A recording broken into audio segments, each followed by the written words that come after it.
મનરેગા કૌભાંડમાં સાંસદ મનસુખ વસાવાએ જે નિવેદન આપ્યું છે, પોતાની સરકાર સામે બાયું ચડાવી છે, વિપક્ષ સામે પણ તેમ આકરા બન્યા છે, તેને લઈને ધારાસભ્ય ચૈતર વસાવાએ મનસુખ વસાવાના વલણ સામે અભિનંદન પાઠવ્યું છે અને કહ્યું છે કે અત્યાર સુધી મનસુખ વસાવા આ એજન્સીઓને બચાવ કરવાનું કામ કરતા હતા, પરંતુ તેમને ખબર છે કોણે કોણે ક્યાં ક્યાં પૈસા લીધા છે. મનરેગા કૌભાંડ મામલે તેઓ બધું જાણે છે, તેને લઈને રાજનીતિ ગરમાઈ છે. શું કહી રહ્યા છે આ મામલે ધારાસભ્ય ચૈતર વસાવા, વિગતે વાત કરીએ.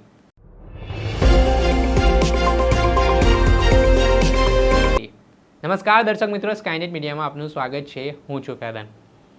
ભરૂચ લોકસભાના સાંસદ મનસુખ વસાવાએ પોતાનું મૌન તોડ્યું છે. જે રીતે તેમણે મનરેગા કૌભાંડનો જે મામલો સામે આવ્યો છે તેમાં ગાંધીનગર સુધી સેટિંગ હોવાની વાત કરી છે, તે બાબતે ધારાસભ્ય ચૈતર વસાવાએ પણ મનસુખ વસાવાએ જે નિવેદન આપ્યું છે તે મામલે અભિનંદન પાઠવ્યા છે. તેમણે આશા વ્યક્ત કરી છે કે આ મામલામાં સાંસદ મનસુખ વસાવા બધું જાણે છે, કોણે કોણે ક્યાં ક્યાં પૈસા લીધા છે, અને પહેલાં અગાઉ તેઓ આ એજન્સીઓનો બચાવ કરતા હતા અને હવે તેઓ જે નિવેદન આપી રહ્યા છે, તો તેમણે અપીલ કરી છે કે મનસુખ વસાવા આગામી દિવસોમાં મનરેગા કૌભાંડમાં સંલિપ્ત લોકોના નામ બહાર પાડે ને આ આખું કૌભાંડના રાઝ ખોલે. તેને લઈને મામલો ચર્ચાનું કેન્દ્ર બન્યું છે. પહેલાં તો ડેડિયાપાડાના ધારાસભ્ય ચૈતર વસાવા શું કહી રહ્યા છે તે સાંભળી લો.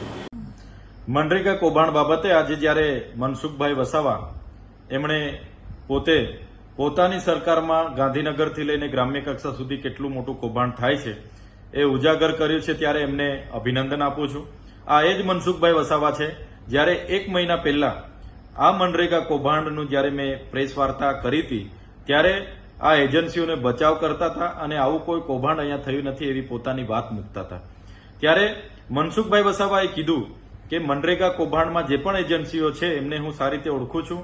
એમને હમણાં પણ સર્કિટ હાઉસમાં બોલાવી મેં મુલાકાત લીધી છે અને ગાંધીનગરના મંત્રીઓ, એમના સાંસદો, એમના ધારાસભ્ય, એમના સચિવો, એમના નિયામક, ડીડીઓ, ટીડીઓ સુધીના કેટલા લોકોને કેટલા હપ્તા અમને આપ્યા છે એની પણ સંપૂર્ણ માહિતી એમની પાસે છે એવી એમણે કબૂલાત કરી છે. ત્યારે મનસુખભાઈ વસાવા પર પહેલેથી જ આ માહિતી હતી અને આજે પણ છે, ત્યારે એમને વિનંતી છે કે આ તમામ પ્રકારની માહિતી જગજાહેર કરે.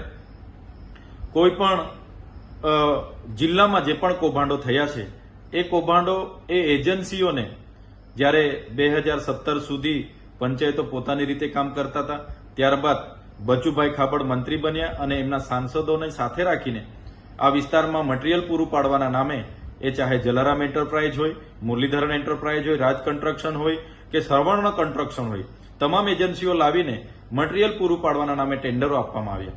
આ એજન્સીઓએ એક પણ કોરીમાંથી કપચી, લીજોમાંથી રેતી કે કોઈ દુકાનમાંથી સળિયા સિમેન્ટ લીધા વગર કે કોઈ જગ્યાએ એ મટીરીયલ પૂરું પાડ્યા વગર બોગસ રોયલ્ટી જીએસટી વાળા બિલો મૂકીને કરોડો રૂપિયા સરકારી નાણાં પોતાના ખાતામાં જમા કર્યા અને એ નાણાં કેટલાય નેતાઓને, કેટલાય અધિકારીઓને એમણે વ્યવહાર કર્યો ને આ કૌભાંડ છેલ્લા 5 વર્ષ સુધી ચાલ્યું. તો આ એજન્સીના ખાતામાં 2500 કરોડ રૂપિયા જમા થયા છે. એની સઘન તપાસ થાય એવી અમારી માંગણી છે. સાથે સાથે આ એજન્સીએ જે પણ કૌભાંડો કર્યા છે એમાં આઉટસોર્સિંગ કર્મચારીઓને એમાં આરોપી બનાવવામાં આવે છે. કેટલીક જગ્યાએ પંચાયતો પર દોષનો ટોપલો ઢોળવાની વાત છે. ત્યારે આ એજન્સીએ મટીરીયલ પૂરું પાડવાનું હતું, નતું પૂરું પાડીને કૌભાંડ કરેલું છે. એટલે આમાં જે પણ ઉચ્ચ કક્ષાના અધિકારીઓ છે, જેમ કે નિયામક હોય, ડીડીઓ હોય, ટીડીઓ હોય, એના પ્રોજેક્ટ કોઓર્ડિનેટર હોય, એમના પર પણ કાર્યવાહી કરવામાં આવે એવી અમે માંગ કરીએ છીએ. આમાં મટીરીયલ પૂરું પાડવામાં પંચાયત કે સરપંચ ક્યાંય જવાબદાર હોતા નથી. એટલે જે પંચાયતો પર દોષનો ટોપલો ઢોળવાની વાત છે બિલકુલ પાયાવિહોણી છે.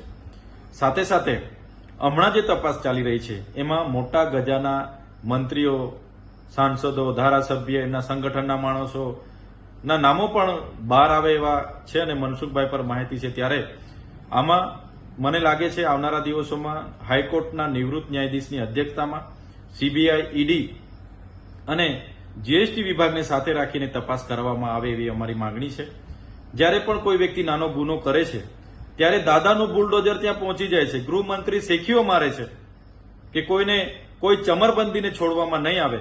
ત્યારે મારે વિનંતી છે કે તમારો ઝીરો ભ્રષ્ટાચારની જે નીતિ છે એને સાબિત કરવા માટે, દાદાના બુલડોઝરનો પાવર સાબિત કરવા માટે ખૂબ સારો અવસર તમારી પાસે છે.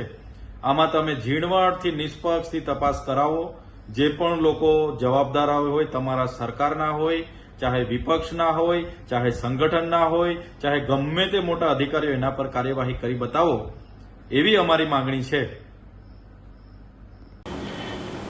આપણે સાંભળ્યા આમ આદમી પાર્ટીના ડેડિયાપાડાના ધારાસભ્ય ચૈતર વસાવા.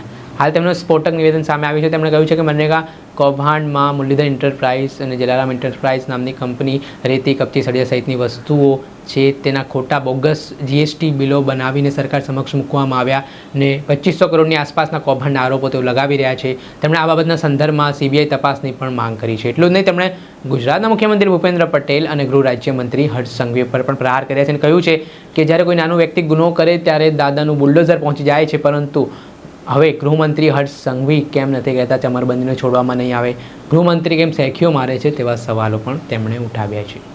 દર્શક મિત્રો, આવા જ નવા વિડીયો સાથે આપણે માહિતગાર કરતા રહીશું, એટલે સ્કાયનેટ મીડિયા જોતા રહો.